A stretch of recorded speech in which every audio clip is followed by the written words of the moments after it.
Աստվածաշնչյան ընթերցանություն ամեն առավոտ ապրիլի 10 Գագաթ կոչված վայրը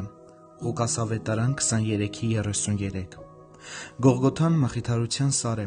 իսկ խաչափայտը հանգստի ապաստան։ Կյանքի ջուր բխող ճեղքված ժայռի վրա երկնային օրհնության տաճար է հիմնված։ Ոչ մի պատահական իրադարձություն այնքան չի ուրախացնում հոգին, որքան Գողգոթայի վրա տեղի ունեցած ողբերգությունը։ Ախ, ով կենթադրեր գեթ մի վայրկյան, որ ժամն այն բոլոր գիշերներից խավար, սրտին կպարգևի ավելի մեծ սփոփանք, քան հրեշտակների յուղը բժշկարար,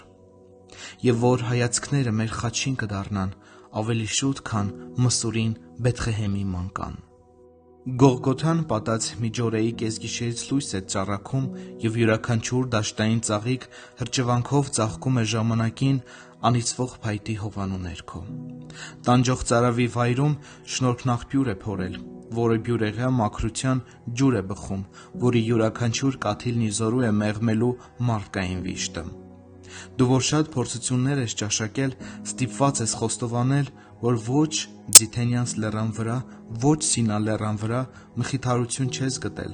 այլ սփոփանքի աղբյուրներ ես դարձրել Գեթսեմանի պարտեզն ու Գողգոթան։ Գեթսեմանի պարտեզի դառնահամ բույսերը տարել են քո կյանքի վշտերը, իսկ Գողգոթայում հնչող հառաչանքները հաշտություն ու խաղաղություն են բերել։ Եթե Քրիստոսը չմահանար, մենք հավիտյան չէինք ճաշակի նրա սիրո ու բարձրությունը, ոչ խորությունը։ Մենք չէինք հասկանա նաև հոր սիրո խորությունն ու ուժգնությունը, եթե հայրը մահվան չմատներ որդուն։